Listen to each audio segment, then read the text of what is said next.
صاحب کی برسی کے حوالے سے ہم یہاں اس وقت جمع ہوئے ہیں۔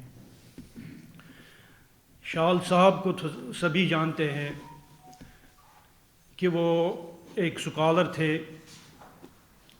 تحریک سے ان کا بڑا گہرا لگاؤ تھا، تحریک آزادی کشمیر سے۔ جہاں تک میں نے ان کو دیکھا، میرا خیال ہے 2000 کی بات ہے یہ، غالباً پہلی ملاقات میری شال صاحب سے ہوتی ہے ادھر اسلام آباد کے اندر۔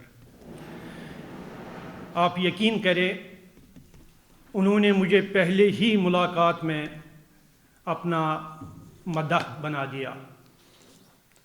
میں دل چاہتا ہے کہ میں وہ تفصیل بیان کروں، وہ کیا واقعہ تھا، کیسے ہوا، لیکن وہ کافی ایک ڈیٹیلڈ معاملہ ہے، اس پہ میں نہیں جانا چاہتا ہوں۔ اس کے بعد شال صاحب سے بڑا گہرا تعلق رہا۔ میں نے ان کو نہ صرف ایک دانشور پایا، بلکہ ان کے اندر زبردست قسم کا اخلاص تھا، سنسیئر تھے وہ، اور اس سے بڑھ کر ان کے اندر زبردست قسم کا ہیومر تھا۔ 2008-2009 میں انگلینڈ میں تھا، تو وہاں بھی ان کے ساتھ بہت ساری میٹنگز میں بیٹھنے کا مجھے اعزاز حاصل ہوا، بلکہ برطانیہ کے مختلف علاقوں کے اندر ہم چلے گئے، اور یقین کیجئے گا میں جب جانا نہیں چاہتا تھا تب بھی شال صاحب مجھے کال کر کے کہتے تھے، نہیں میں نے ٹکٹ ٹرین کا لے لیا ہے، یو ہیو ٹو کم، میں انتظار کر رہا ہوں، اور پھر مجھے جانا پڑتا تھا۔ تو جگہ جگہ ہم وہاں گئے ان کے ساتھ، میں نے ان کو قریب سے دیکھا سفر میں، بلکہ زیادہ اندازہ ہوتا ہے کسی شخصیت کو جانچنے کے لیے۔ اللہ تعالیٰ سے دعا ہے کہ اللہ تعالیٰ ان کو جنت کا اعلیٰ درجہ نصیب فرمائے۔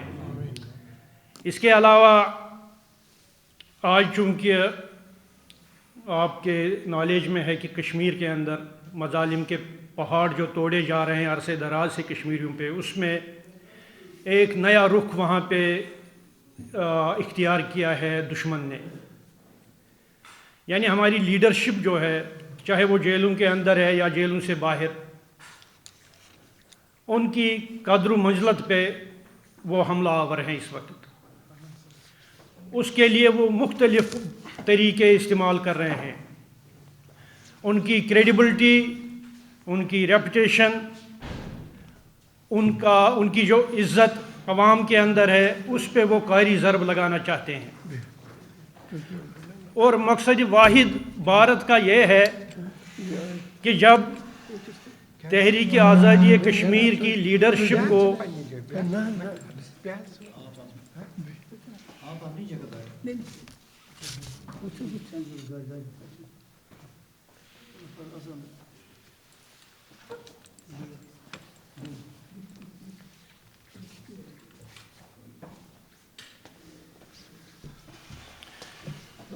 بہرحال میں گزارش کر رہا تھا کہ بھارت اس وقت ہماری لیڈرشپ کو نشانہ بنا رہا ہے، ان کی قدر و منزلت کو، ان کی کریڈیبلٹی پہ وہ اٹیک کر رہے ہیں مختلف طریقوں سے۔ اور لیٹسٹ جو ہوا ہے وہ میروائز مولوی عمر فاروق صاحب کے ساتھ ہوا ہے۔ یہ اس وقت موضوعی بحث بنا ہوا ہے کشمیر کے اندر اور کشمیر سے باہر، اس لیے میں اس پہ بات کر رہا ہوں۔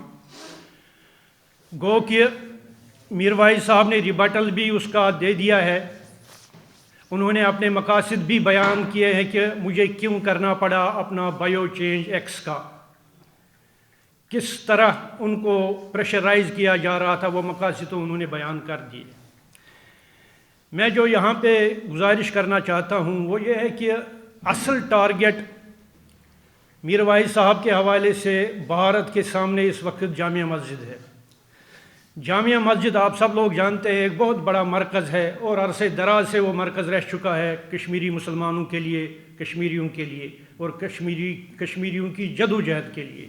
مجھے یاد آ پڑتا ہے، آپ لوگوں نے بھی پڑھا ہوگا یا سنا ہوگا، میروائز مولوی احمد شاہ صاحب تھے، جامع مسجد کے سرکردہ رہنما بھی تھے وہ، اور انچارج بھی تھے اس وقت، میر وائز بھی تھے، وہ فوت ہوتے ہیں. اس کے بعد میر وائز بنا لیا جاتا ہے جو یہاں پہ ہمارے میر وائز صاحب آئے تھے جو بعد میں صدر بھی بنے، میر وائز مولوی یوسف شاہ صاحب. اس وقت وہ ان کی عمر بہت چھوٹی ہوتی ہے، ان کو اس جامع مسجد کے اندر دستار بندی کی جاتی ہے. بہرحال انہی دنوں ریڈنگ روم پارٹی کے نام سے ایک منظم ایک گروہ، ایک پارٹی تیار ہوتی ہے جو اس وقت کے جو مظالم ڈھائے جا رہے تھے کشمیریوں پہ، تو ان کا وہ ڈٹ کر مقابلہ کرنا چاہتے تھے.